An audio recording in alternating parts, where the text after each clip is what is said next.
बुलढाणा आणि गडचिरोली जिल्हा स्त्री रुग्णालयात झालेल्या गरोदर महिलांच्या मृत्यूप्रकरणी आरोग्यमंत्र्यांनी राजीनामा द्यावा अशी मागणी करत विधानसभेत विरोधी सदस्यांनी प्रश्नोत्तराच्या तासात सभात्याग केला.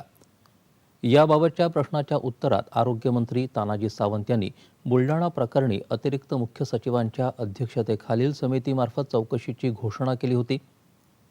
याबाबतचा प्रश्न वर्षा गायकवाड, सुभाष धोटे यांनी उपस्थित केला होता. राज्यातील सर्व सरकारी 31 रक्तपेढ्यांमध्ये येत्या महिन्याभरात ॲलिकॉट यंत्र उपलब्ध करून दिली जातील अशी घोषणा आरोग्यमंत्री तानाजी सावंत यांनी सभागृहात केली. हा मूळ प्रश्न आशिष शेलार यांनी उपस्थित केला होता.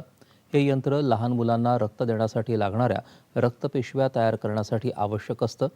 सर्व खाजगी रक्तपेढ्यांनाही हे यंत्र उपलब्ध करून देण्याची सक्ती केली जाईल असंही मंत्री म्हणाले. वैद्यकीय शिक्षण विभागाच्या रुग्णालयात ही यंत्र उपलब्ध करून दिली जातील असं मंत्री म्हणाले. ज्या ठिकाणी सरकारी रक्तपेढ्या उपलब्ध नाहीत त्या ठिकाणी प्रस्ताव आल्यास 2 महिन्यात मंजुरी दिली जाईल असं सावंत यांनी सांगितलं.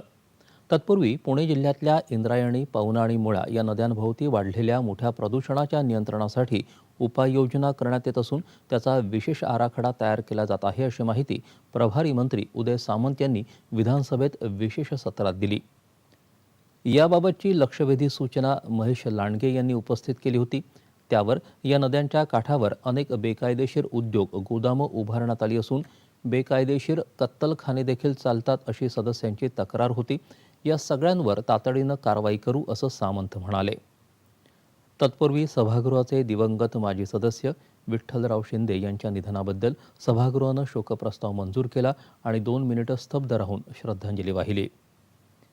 केंद्र सरकारनं तयार केलेल्या आर्थिक निकषांवरच्या आरक्षणाच्या धर्तीवर राज्यानंही आणखी 10% आर्थिक निकष आरक्षण देऊन त्यातून मराठा समाजाला टिकणारं आरक्षण द्यावं अशी मागणी भाजपा नेते आशिष शेलार यांनी आज मराठा आरक्षणावरच्या चर्चेदरम्यान विधानसभेत केली. रोहिणी आयोगाच्या शिफारशी स्वीकारल्या तर उद्भवणारी स्थिती लक्षात घेणं आवश्यक आहे असं ते म्हणाले. ज्यांची कुणबी नोंद सापडेल त्यांना ते आरक्षण द्यावं. सध्या आर्थिक निकष लावून मिळणाऱ्या आरक्षणात सुमारे 8.5% मराठ्यांना फायदा होईल. राज्य सरकारनं आणखी असंच आरक्षण दिलं तर आणखी तेवढ्याच मराठ्यांना आरक्षण मिळेल आणि ते न्यायिक प्रक्रियेमध्येही टिकून राहील असा विश्वास वाटतो असं शेलार म्हणाले.